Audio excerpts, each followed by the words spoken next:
नमस्कार मेरे प्यारे विद्यार्थियों, आपका स्वागत है मेरे YouTube चैनल एजुकेशन अड्डा में। मैं पुष्पेंद्र सविता आज एक बार फिर आपके लिए लेके आया हूँ एक मज़ेदार वीडियो। जैसा कि आप लोग सभी जानते हैं, आज का समय इंग्लिश का है और हम अपने छोटे विद्यार्थियों के लिए जो इंग्लिश को बहुत बड़ा पर्पज़ मानते हैं कि हमें इंग्लिश सीखना है, हमें इंग्लिश आना है, तो उसके लिए सबसे पहले हमें ग्रामर आना ज़रूरी है। तो आज हम एक छोटा सा टॉपिक लेके चलते हैं जिसको बोलते हैं आर्टिकल। तो आर्टिकल के बारे में हम पढ़ते हैं, आइए देखते हैं इस प्रकार। ठीक है दोस्तों, सबसे पहले हमने लिया आर्टिकल। आर्टिकल हम देखते हैं आर्टिकल को मेरे प्यारे विद्यार्थियों, आर्टिकल को हिंदी में बोला जाता है अग्रिम। आप समझ रहे होंगे क्या बोला जाता है? अग्रिम। अग्रिम का मतलब होता है, अगर हम इंग्लिश में डिफाइनेशन करें या उससे पहले हम हिंदी में करते हैं। हिंदी में क्या करते हैं, क्योंकि वो चीज़ हमें अच्छे से समझ आती है। हिंदी का मतलब ये होता है कि ऐसे शब्द जो किसी भी वाक्य की प्रक्रिया को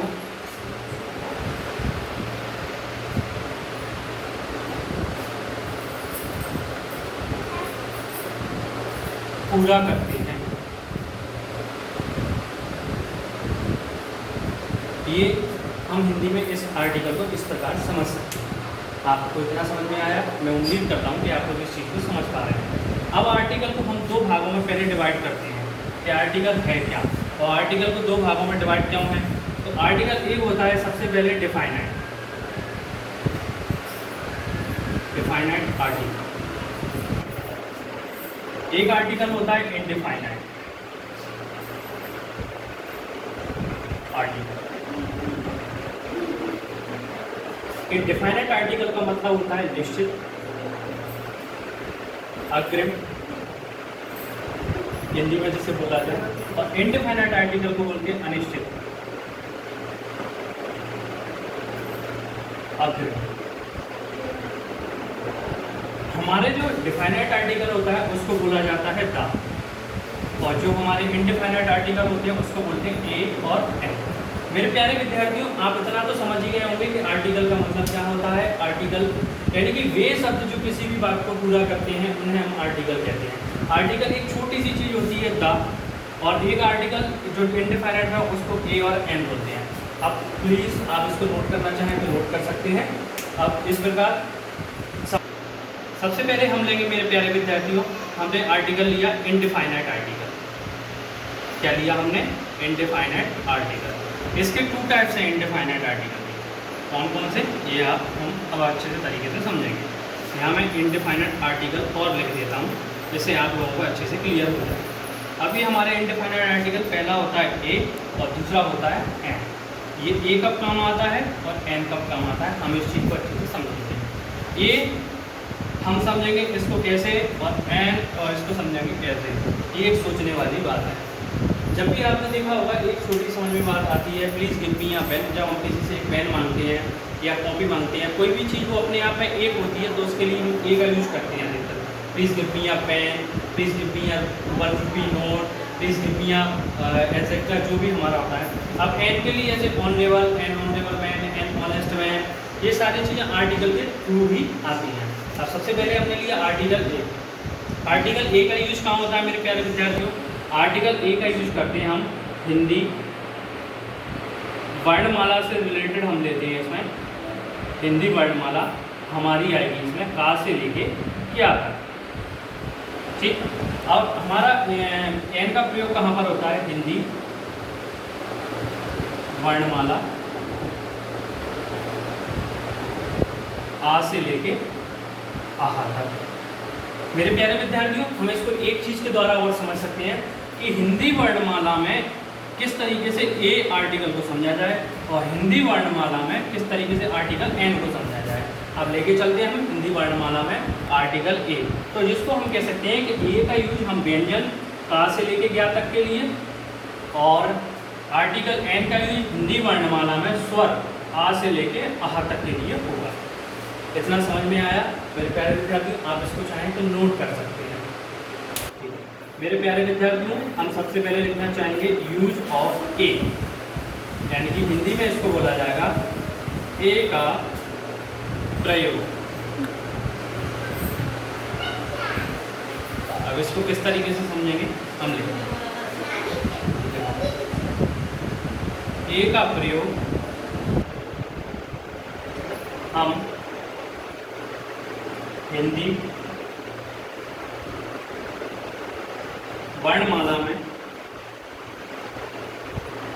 व्यंजन का से ज्ञा तक के लिए करेंगे।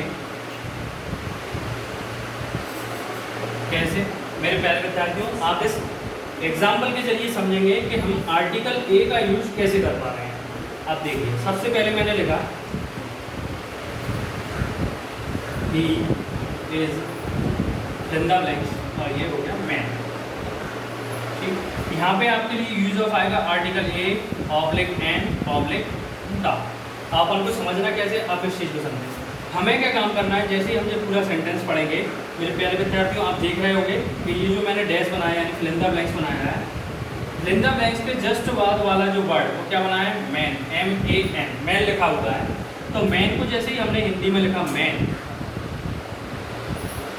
मैन मेन माने आदमी। आप इस चीज़ को समझें। अब आप उसमें ये देखेंगे कि का से ज्ञा तक के बीच में, यानी कि का से ज्ञा के बीच में जो वर्णमाला हमारी है, कि का से ज्ञा के बीच में हमारा माँ आता है, माँ यानी कि M। जी हाँ, बिल्कुल आता है। तो इसका मतलब हम यहाँ लगाएंगे ए, ही इज अ मैन। इसका हिंदी में मतलब हुआ वह एक आदमी है। मेरे प्यारे विद्यार्थियों, अब हम नेक्स्ट एग्जाम्पल देखेंगे, यानी कि मैं यहाँ पे एक एग्जाम्पल लिख रहा हूँ, आप देखें जरा। मैंने लिखा this is fill in the blanks और ये मैंने लगा दिया टॉप। यहाँ आ गया हमारा oblique a oblique an oblique the. ठीक, अब इसके बाद हमें क्या काम करना है, फिल इन द ब्लैंक्स के जस्ट बाद वाला जो वर्ड है हमारा वो क्या लिखा है, डॉग। अब डॉग हमको हिंदी में ट्रांसलेट करना है। अब मेरे प्यारे विद्यार्थियों, आप एक बार फिर से देखें कि का से लेके ज्ञा के बीच में हमारा डा आता है। जी हाँ, बिल्कुल आता है। तो हम किसका प्रयोग करेंगे, ए का। That is the right answer. समझ में आया आपको इतना? अब इसके लिए हम आगे लेके चलते हैं। जस्ट अब मेरे प्यारे विद्यार्थियों, आप इस चीज़ को एक बहुत सरल तरीके से समझ सकते हैं इंग्लिश में भी, कि जैसे हमने ले लिया a oblique an, it can be used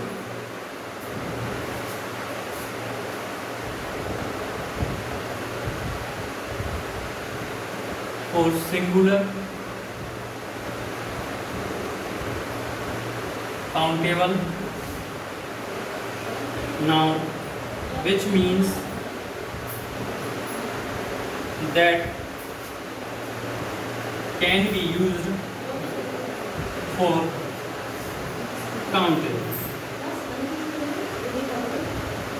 मतलब कि ए और आर्टिकल एन, इन दोनों का प्रयोग हम करेंगे सिंगुलर काउंटेबल नाउन, यानी कि ऐसी संज्ञा जिसको हम गिन सकते हैं, उसके लिए हम आर्टिकल ए ऑब्लिक एन का यूज़ करेंगे। ऐसे कि एग्जांपल में हमने एक चीज़ और लिख देते हैं, कैसे मैंने लिखा a dog, a cow. Dog हुआ, काऊ हुआ, डॉग यानी कुत्ता, काऊ यानी गाय। इन चीज़ों को हम गिन सकते हैं। जिस चीज़ को गिना जा सकता है उसके लिए ए और एन भी लगाना है। अब हम बात करते हैं एन के बारे में। जैसा कि हम कुछ और एग्जांपल ले लेते हैं, जैसे कोई यूनिट हुई, इकाई और यूनिट का मेरे प्यारे विद्यार्थी मतलब क्या होता है, यूनिट को बोलते हैं इकाई। क्या बोलते हैं, इकाई। इकाई यानी छोटी चीज़, जिस चीज़ के लिए छोटी चीज़ के लिए स्टार्ट किया जाता है किसी भी वस्तु को गिनने के लिए, जैसे ग्राम हुआ, मिलीग्राम हुआ, किलो हुआ, 10 रुपये पर केजी, आ केजी। तो ये सब चीज़ें जो इकाई की यूनिट, जो मापन इकाई होती है इकाई के लिए, उसके लिए हम आर्टिकल ए का यूज़ करते हैं। अब मेरे प्यारे विद्यार्थियों, एक बार हम फिर लेके चलते हैं आर्टिकल एन की तरफ। मैं उम्मीद करता हूँ आपको इतना समझ में आया होगा। और हाँ मेरे प्यारे विद्यार्थियों, आपसे फिर से मैं निवेदन करता हूँ कि प्लीज़ मेरे चैनल को सब्सक्राइब, लाइक एंड आगे भी शेयर करते हैं, जैसा कि आप सब लोग जानते हैं। मेरे प्यारे विद्यार्थियों, जैसा कि मैं उम्मीद करता हूँ कि आपको आर्टिकल ए समझ में आया होगा। अब हम सेकंड आर्टिकल की बात करते हैं, use of an. Use of an, an article का यूज हम हिंदी वर्णमाला के स्वर आ से आह तक के लिए किया जाता है। जैसा कि आप लोगों ने जाना, आ से आ तक के लिए किया जाता है। बस इसमें इतना ही समझना होता है। और ये भी एक काउंटेबल नाउन होती है, सिंगुलर काउंटेबल नाउन। किसी भी सिंगुलर यानी कि एक संज्ञा शब्द को दर्शाने के लिए, सीधा सा एक ही मात्रा है इनका, किसी एक संज्ञा शब्द को दर्शाने के लिए हम आर्टिकल एन का यूज करना है। जैसे वर्ड होता है एन, आवर। और हाँ मेरे प्यारे विद्यार्थियों, कुछ ऐसे वर्ड होते हैं जो साइलेंट होते हैं। ऐसे मैंने ये लिखा है आवर, इसमें एच साइलेंट होता है। तो कुछ ऐसे वर्ड जो साइलेंट होते हैं, इसमें एच साइलेंट होता है, उनमें भी हम आर्टिकल एन का यूज करेंगे। अब हमने एग्जांपल ऐसे ले लिया, एन एमपी। एमपी ये फ्लिंडर लेंस के बाद वाला जो वर्ड है हमारा, उसको हम कैरी आउट करेंगे। पहले एमपी को हिंदी में ट्रांसलेट करो, एम, और ये होगा हमारा पी। अब ये आप यहाँ देखेंगे कि हिंदी वर्णमाला में ए, हमारा हिंदी वर्णमाला में जो हमारा आ से स्टार्ट होती है, आहा पर खत्म होती है। क्या आ से लेके आहा तक के बीच में हमारा ए आता है? अगर ए आता है तो हम उनको रेगुलरली एन लगाएंगे। इतना तो आप समझ पा रहे हो। अब हम सेकंड एग्जांपल की बात कर लेते हैं। यहाँ देखिए लेंटा ब्लैंक्स एफ ओ, तो एन ये आएगा। क्यों? अगर हम इस एफ ओ को हिंदी में ट्रांसलेट करते हैं, आइए देखिए एक बार फिर से। ये हमने लिखा एफ और ये लिख दिया ओ। अब एफ के आने वाला पहला जो वर्ण है हमारा ए है। क्या है मेरे प्यारे विद्यार्थी? ए। इसको अच्छे से समझिएगा।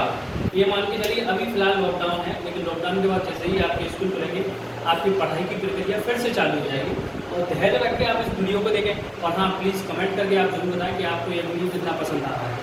इससे मेरा हौसला बुलंद होगा। अब आप ये बताएं कि हमारा जो ए है, अब ए को आप देखिए कि आ से लेके आहा तक के बीच में क्या हमारा ए आता है? जी हाँ, बिल्कुल आता है। तो हमें सबसे पहले एफ ओ के लिए क्या लगाना पड़ेगा? एन। क्या मैं समझ सकता हूँ? आपको इतना समझ में आया? अगर आपको समझ में आना है तो प्लीज़ आप मेरी वीडियो पर कमेंट जरूर करें। इससे मुझे पता लग सकता है, पता लगेगा कि आप लोगों को कितना समझ में आ रहा है, आप लोग कितना समझ पा रहे हो। मेरे प्यारे विद्यार्थियों, जैसा कि आपको समझ में आ गया होगा कि हमारा आर्टिकल ए हो गया, एन हो गया। अब हम आर्टिकल दा के बारे में बात करते हैं, जो कि मोस्ट पॉपुलर है। अब हम आर्टिकल लेके चलते हैं दा। और मैं आप लोगों को बता दूं कि आर्टिकल से संबंधित आपके पेपर में 10 से 15 नंबर के क्वेश्चन पुटअप होते हैं। 10 से 15 नंबर के क्वेश्चन पुटअप होने का मतलब ये है कि आपको सीधे फ्री का मार्क्स मिलना, अगर आपको ये चीज़ आती है। और सबसे पहले हम लेके चलते हैं आर्टिकल डिफाइनेट। जो हमारे ए और एन आर्टिकल थे वो हमारे इनडिफाइनेट थे, लेकिन हमारा जो आर्टिकल है दा, ये डिफाइनेट है। ये इस चीज़ को सुनिश्चित करेगा कि कौन सी चीज़ क्या है। अब कैसे समझेंगे, आइए देखते हैं। इस प्रकार हमने लिख दिया यूज ऑफ द। और मेरे प्यारे विद्यार्थियों, मैं आपको एक बार फिर से बता दूं कि दा और दी के प्रोनाउंसिएशन में बहुत अंतर है, क्योंकि दी सिंगुलर के लिए और दा प्लूरल के लिए अधिकतर बोला जाता है, ऐसा हमको बताया जाता है। तो इस चीज़ को हमें समझना है, इस चीज़ को हमें बहुत क्लियरली समझना है कि इस चीज़ का मतलब है क्या। दा का यूज हम कर रहे हैं, तो दा किस किस भाव में यूज हो रहा है, कैसे कैसे यूज हो रहा है, और इसको हम समझेंगे। आइए इस प्रकार जैसे हम लिखते हैं, हिंदी में ही लिखना पसंद करूँगा मैं। दा का प्रयोग हम प्रसिद्ध स्थानों, नदियों, शहरों और शहरों के समूह,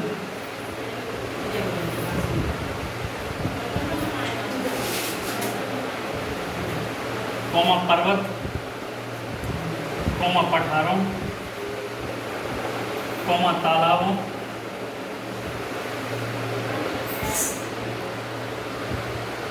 आदि के लिए हम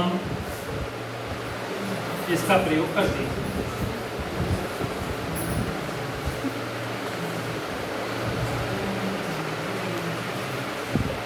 मेरे प्यारे विद्यार्थी, इतना आप समझ पा रहे हो।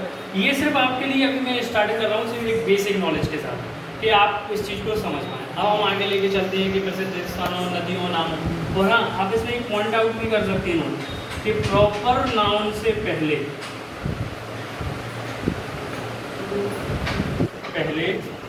हमेशा आर्टिकल द का यूज होता है। इतना समझ में आ रहा है मेरे प्यारे विद्यार्थियों? इसमें छोटे मोटे पॉइंट ऐसे हो सकते हैं जो आपको समझ में ना आए, लेकिन मैं आगे लगातार आपको वीडियो अपलोड करता रहूँगा, जिससे आपको ये सारी चीज़ें आती रहेंगी। मेरे प्यारे विद्यार्थियों, जैसा कि आपने देखा कि मैंने आपको चीज़ें बताई, प्रसिद्ध स्थानों, नदियों, जो भी चीज़ हमारी प्रसिद्ध है उसके लिए हम दा का यूज करते हैं, और प्रसिद्ध होने के लिए कई सारी चीज़ें हैं। ऐसे हम कई शहरों के नाम ले लेते हैं, लेकिन एक चीज़ ध्यान रखना मेरे प्यारे विद्यार्थियों, जितने भी हमारे स्टेट होते हैं उनके नाम के पहले कभी भी दा नहीं आता। शहरों का जो समूह होता है, यूनियन टेरिटरीज जो होती हैं, उनके लिए हम दा का यूज करते हैं। जैसे हमारा होता है यूनाइटेड स्टेट्स ऑफ अमेरिका, तो यूएसए, ये अमेरिका यानी कि ग्रुप है इस चीज़ का, यूनाइटेड स्टेट्स का ग्रुप है, तो उसके लिए हम दा का यूज करते हैं। और प्रसिद्ध जो देश होते हैं बहुत ज़्यादा, रूसिया वगैरह, तो उनके लिए हम दा का यूज करते हैं। अब जैसा कि आइए हम समझते हैं किस प्रकार। जैसे हमने लगा एग्जाम्पल के लिए, हमारी जो रिवर है गंगा रिवर, तो इसके लिए हम क्या लगाएंगे? दा। द ओशियन होता है हमारा, द अटलांटिक महासागर, द अटलांटिक ओशियन। समझ पा रहे हैं मेरे दोस्तों? लाइट जाने की वजह से थोड़ी सी गड़बड़ हो गई, आगे की वीडियो हम आगे आपको अपलोड करेंगे। और हाँ, प्लीज़ कमेंट सेक्शन में आप जरूर बताएं कि आपको ये वीडियो कैसा लगा। बहुत बहुत धन्यवाद, थैंक यू सो मच।